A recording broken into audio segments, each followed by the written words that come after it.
جو بندہ آپ کے کرائیٹیریے پر پورا اترتا، لیکن بڑے ادب کے ساتھ محافل کا مزاج یہ ہے، ہم جانتے بھی ہیں نعت خان اور مولوی پیسوں کے لیے آ رہا ہے، نعت خان اور مولوی جو ہے وہ اخلاص کم ہے اور لالچ، لیکن اس کے باوجود ہم اس کو بلاتے ہیں، صرف کیا وجہ؟ بندے چوکھے ہوں گے، بندے یہ المیہ ہے جو لوگ نسبت والے ہیں، آپ جہاں بھی نسبت رکھتے ہیں ان لوگوں نے، ان بزرگوں نے کبھی بندوں کی فکر، انہوں نے صرف اخلاص کے ساتھ اپنی ڈیوٹی سر انجام دی تو بندے خود بخود اللہ تعالیٰ نے ان کے پاس بھیج دیے۔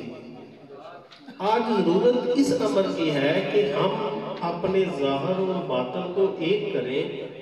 محافل دین کے پھیلاؤ کا بہت بڑا ذریعہ ہے، یہ جتنے بھی پروگرام ہم کرتے ہیں یہ دین کے پھیلاؤ کا، لیکن دین تب ہی پھیلے گا جب بیان کرنے والا للہیت کے ساتھ آئے گا، اس کو کوئی لالچ ہے۔ دوسرا بڑے ادب کے ساتھ جو بیان کرنے والا ہے وہ خود باعمل ہو،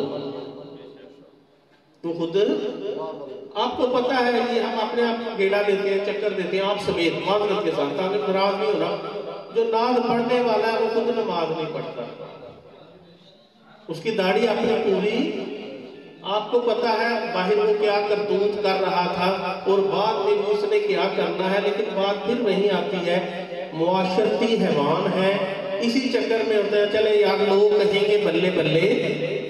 پہلا پیغام یہ ہے کہ لوگوں کی فکر چھوڑ دیں، ہم لوگ جتنا کام کریں تھوڑا کریں، اخلاص کے ساتھ کریں، تین بندوں کی توجہ نہیں ہے، توجہ میری طرف سے، ادھر ادھر نہیں دیکھ رہا بھائی، توجہ ادھر رکھنی ہے۔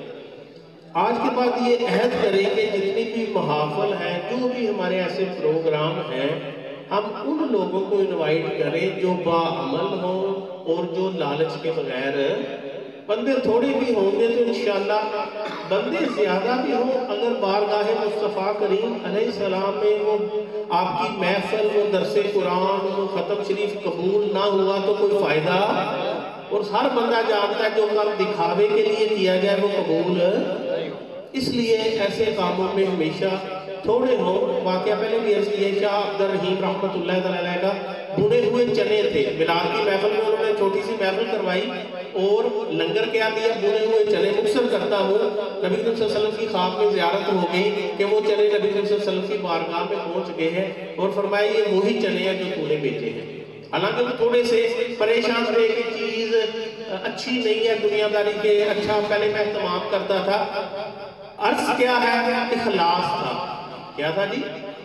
اصل جو میرا عنوان ہے، دو تین باتیں عرض کر دی ہے والدین کی عظمت پر، والدین کی، لیکن سب چیزوں کا فائدہ تب ہی ہے اگر پہلے ہم خود ٹھیک ہیں، ہم خود، تو ہمیشہ جو پیغام ہے پہلا، دنیا داروں کو دکھاوے کو چھوڑ دیں، ہمیشہ ہر نیک کام میں نیت اللہ اور اس کے رسول کی رضا کرنے کی، یا اللہ تیرے واسطے کرنے ہیں، دنیا راضی ہو نہ ہو ہمیں کوئی فکر ہے، جب ادھر سے سٹیمپ لگی تو پھر کوئی کمی رہے گی نہیں۔ والدین بہت بڑی دولت ہے، والدین بہت بڑی، ایمان کے بعد جو بندہ مسلمان ہے، کلمہ گو ہے، اگر والدین اس کو زندہ مل جائے اور وہ جنت حاصل نہ کر سکے، وہ اللہ اس کے رسول صلی اللہ علیہ وسلم کی رضا حاصل نہ کر سکے تو اس سے بڑا کوئی بد نصیب۔ بہت سارے واقعات ہیں، صرف میں ٹچ دے کے آگے چلوں گا۔ قرآن پاک میں ارشاد ہے، مفہوم ہے کہ والدین کے آگے اف تک نہ کہو، والدین کے آگے۔ آج کیا ہے جناب، بچے والدین کو گالیاں دے رہے ہیں، برا بھلا کہہ رہے ہیں، رسپیکٹ نہیں کر رہے، اسی طرح ہی نارملی بڑھاپے میں تو بالکل ایسے ہی ہے، لیکن کیا وجہ ہے کہ ہم نے شروع سے قرآن کو فالو، جہاں قرآن نے یہ فرمایا کہ والدین کو بڑھاپے میں اف تک نہیں کہنا، اسی قرآن، اسی نبی صلی اللہ علیہ وسلم نے ارشاد فرمایا حلال کھانا ہے۔ کیا کھانا ہے؟ اگر ہم نے اپنی اولاد کی آبیاری، ان کی تربیت رزق حلال اور اسلامی تعلیمات کے مطابق کی ہوتی تو وہ بڑھاپے میں ہمیں کبھی بھی اف تک، یہ بھی ہمارا اپنا قصور ہوتا ہے کہ ہم اپنی اولاد کی تربیت جو اسلام نے طریقہ کار بتایا ہے اس کے مطابق نہیں کرتے تو اکثر ہم لوگ پریشان ہیں۔ تو پہلا پیغام والدین کی عظمت کے حوالہ سے ہے کہ آپ والدین ہیں، کل آپ کی اولاد نے بننا ہے، پہلے آپ کے والدین کے زندہ ہیں، اللہ ان کی عمر دراز فرمائے، اگر قبروں میں چلے گئے تو اللہ تعالیٰ ان کی کامل بخشش ہے۔ ان کے لیے احسان ثواب کرنا بہت بڑی سعادت ہے، لیکن اس کے ساتھ ساتھ اپنی اولاد کی تربیت نیک کریں۔ اپنی اولاد کی، جب آپ بڑھاپے میں جائیں یا آج ہمارے والدین بڑھاپے میں ہیں تو جو وہ ہمیں کہیں ہم ان کے سامنے اس تک، یہاں تک آیا ہے کہ والدین کی ہر بات ماننی ہے۔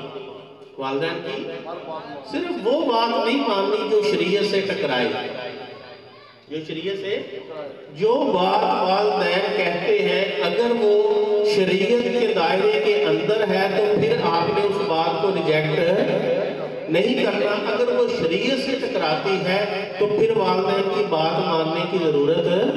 جس طرح اکثر یہ داڑھی ہے تو والدین اگر کہیں نہ رکھو، نماز نہ پڑھو یا رزق حلال نہ کماؤ، کوئی ایسا حکم جو شریعت سے ٹکرا رہا ہے اگر والدین کہیں تو عمل کرنے کی ضرورت نہیں ہے۔ آج بڑا ٹرینڈ ہے، بڑا رواج ہے، ہم مزارات پر جاتے ہیں۔ کہاں پر جاتے ہیں جی؟ بابوں کے پاس جاتے ہیں، بڑی پریشانی ہے، گھر والدین زندہ ہوتے ہیں لیکن ہم کہاں گئے ہوتے ہیں؟ فلانے پیر صاحب، نیک ہوگی جانے میں حرج، پروفیشنل کی ہے، لیکن والدین کے پاس بیٹھ کر ان کی زیارت جو ہے مقبول حج کا ثواب ہے۔ 2 پوائنٹ نکلیں گے۔ پہلا کیا ہے؟ اکثر آج بیٹھتے ہیں، بڑا ذکر ہو رہا ہے، مدینہ علیہ جانا ہے، عمرہ کرنا ہے، حج، ساری دنیا ہی چلی گئی، ساری دنیا ہی، انسان ہوتا بھی اپنی جگہ، جہاں جانا وہاں جانا بڑی فضیلت ہے، لیکن گھر میں والدین پریشان ہے، ناراض ہے، اور 5-5 لاکھ روپیہ، 10-10 لاکھ، ایک بندہ مجھے ملا ہوا میں 55 لاکھ روپیہ لاتا ہوں، فیملی کے ساتھ گیا تو کتنے پیسے؟ المیہ یہ ہے کہ والدین گھر میں ہے، ماں گھر میں ہے، باپ گھر میں ہے، آپ محبت کی ایک نظر سے، محبت کی ایک نظر سے ان کی زیارت کریں، مقبول حج کا ثواب ہے۔ کس چیز کا ثواب ہے؟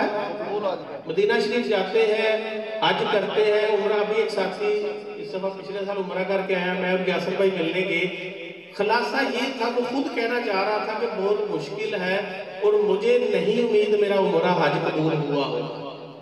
باقی اللہ کی رحمت بڑی ہے کہ وہاں جتنے رش ہوتا ہے، وضو کا اور بہت سارے مسائل ہیں، وہ خود بھی کو 8-10 لاکھ روپیہ لگا کے تھوڑا سا تجسس میں تھا کہ پتہ نہیں حج، اور ساتھ وہ کہہ رہا تھا کہ جوانی دہی حج حج تو گھر میں چند سیکنڈ میں اگر آپ وہ حج کر لیں اور اس زیارت کے بعد یقین کامل ہوں کہ حج قبول ہی، پھر بھی کتنے بد نصیب ہے اگر آج ہم حج وہ نہ کر سکے۔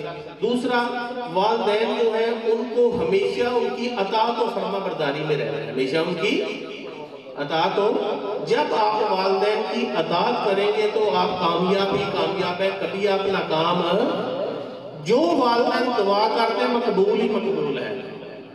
جس طرح میں کہہ رہا تھا بابیا کو چلے آؤں، کہیں جانے کی ضرورت نہیں ہے، باقی جو شریعت نے بتایا ہے بیعت ہونی چاہیے۔